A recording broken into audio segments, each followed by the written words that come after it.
sideline reporter extraordinaire for ESPN, college football insider Stormy Buonantony. Stormy, welcome to BYU Sports Nation.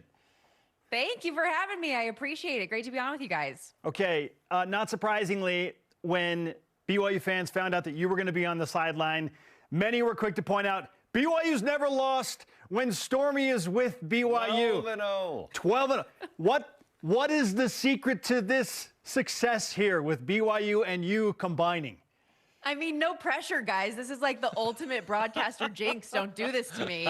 It's funny, actually. One of my big bosses at ESPN was on site for my crew's game this past week at Louisville, and we were talking about the game and everything. I was like, I don't know. I think BYU needs me. I know they love Holly. I know they love Holly Rowe, but they might need me this week because of the record. And so, no, it's fun. I always love getting out there to Provo. Lavelle Edwards Stadium is one of my favorite places, and a lot of those wins on the win streak have been in that building.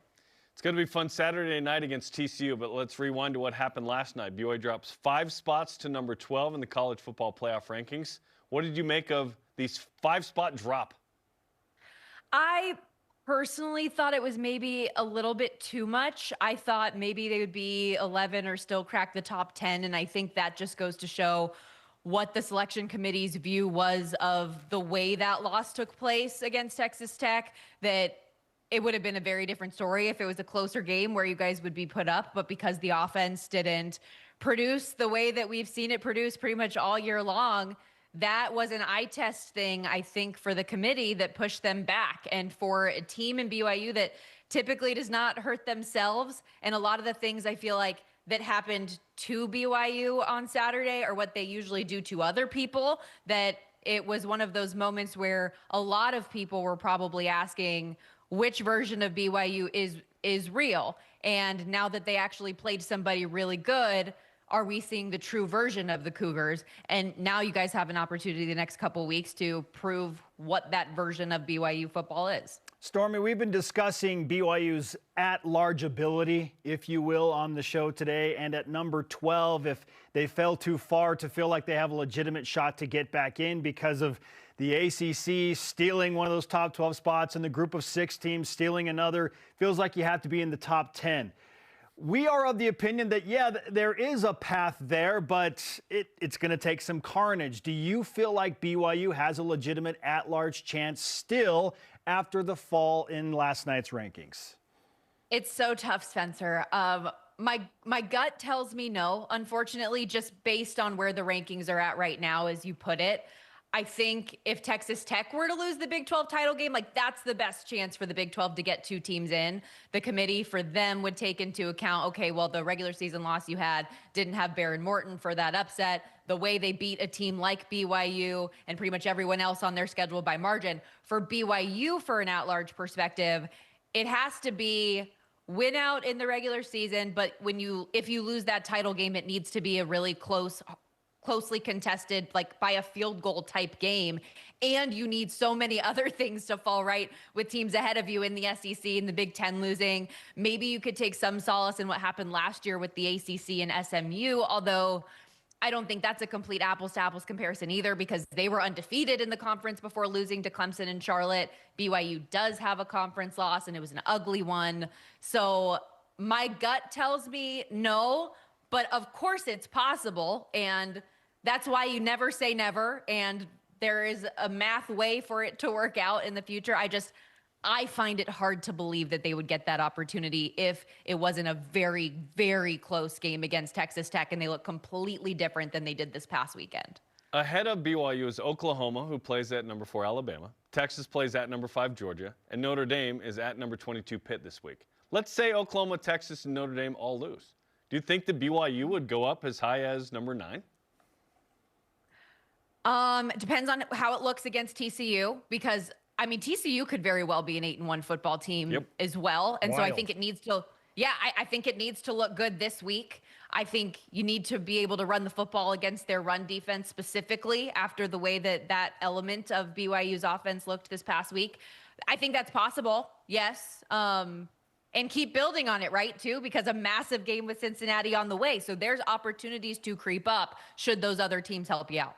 Stormy, what are the top storylines that you are watching in the specific matchup between BYU and TCU on Saturday night? Well, there are a lot, which is great. One that is just kind of a fun one, I think, is the BYU record in night games I saw. Since 2019, 35-4 in games that have kicked off past 7 p.m., which just stunned me a little bit. But there are a lot of layers schematically about this one. I mentioned your ability to run the football being huge, because just about every other game this year, BYU's been able to run the football, get the play action game going, let Bear cook a little bit, create some of those explosives. Texas Tech was, if you go into PFF grades, the top graded run defense in college football. TCU isn't far behind. They're a very effective run defense as well. So can the offensive line be physical? Can LJ Martin get going this week? I know he's been dealing with the shoulder the last couple weeks, but can he push through that? Defensively, you're going to need that secondary to play to their capabilities. Josh Hoover is a really good quarterback, 9th ranked passing attack in college football, and he's got weapons. Eric McAllister, Jordan Dwyer are threats on the outside, but he is also a quarterback that can get got. And while he can hit the deep ball in the tight windows throws, he can also get caught forcing the ball deep or into those tight windows. Can your defense take advantage of that? In the losses TCU has had this season, he's been turning over the football. So those are at least some of the key storylines that I think we're going to be keeping tabs on. And are these things happening or not happening throughout the course of the game? You mentioned it with TCU. This team should probably be 8-1. Arizona State, on the road, they're up 17. They lose. Last week, they're up 17-6 late in the game against Iowa State. They lose. They give up a late punt return.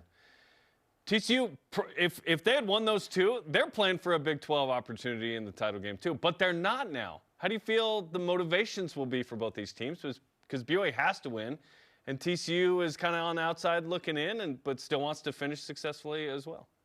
Yeah, I'll be interested. Actually, when I'm done with you guys, I'm going to hop on a couple phone calls with some TCU players and ask that exact question. But my feel, at least looking at some of the press conferences and some things I've read and talking to people around the program, is that for a lot of the older guys that are on that roster, like, you still feel like you have a lot to play for. There are so few opportunities left for you to get on the football field and compete. They do feel like they're better than their record is and have an amazing opportunity to show that on the road in an environment against the number 12 ranked team in the country. And you can be on national television and show what you're made of.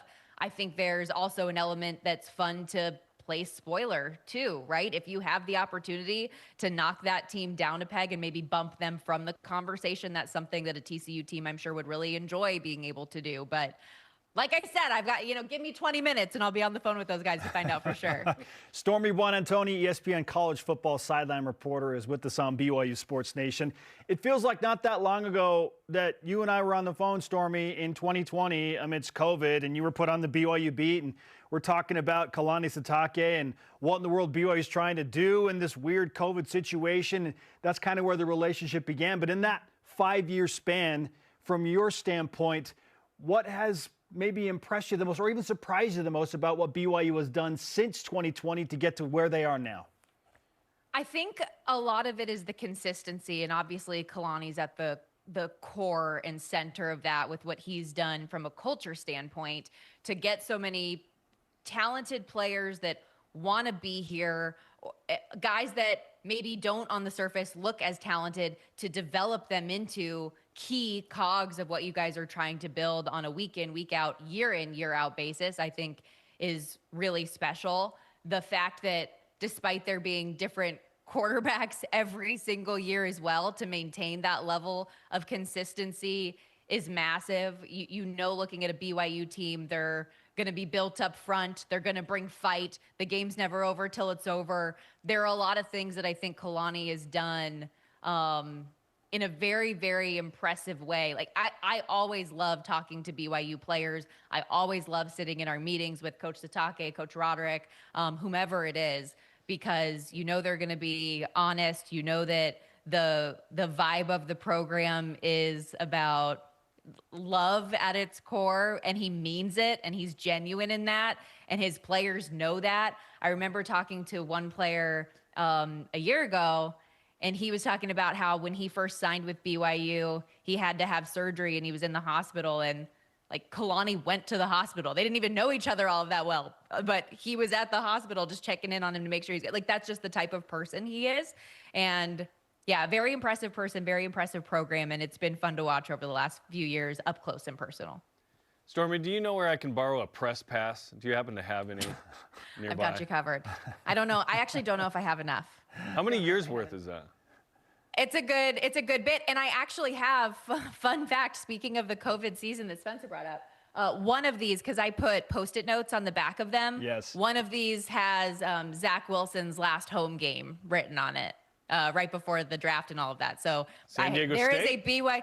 Yep, there is a BYU one on, which hurts me as well, by the way, as an Aztec myself. Oh, you're an Aztec. Oh, yeah. The pain of that game that I have that saved, but here we are. We could talk all day about Aztecs Cougars in the Mountain West and WAC back in the day. I mean, that'd be fun. Kawhi Leonard versus Jimmer, the whole thing. Oh, yeah. Didn't know Oh, yeah. that. Oh, my gosh. Yeah. That era of Mountain West hoops The best. was So fun. so fun. Oh, my gosh. Loved it. Yeah, the best. Stormy, it's When been you're fun. getting like 5 teams in the tournament, all that. Yeah, sorry. Thank No. you for having me. You got it. I was It going was to say, awesome. No, it was awesome. it's been fun to watch your career explode. So just out of curiosity, as we say goodbye, what different leagues and jobs are you doing aside from college football? Because I know you're very busy. Thank you. Yes, lots of stuff going on.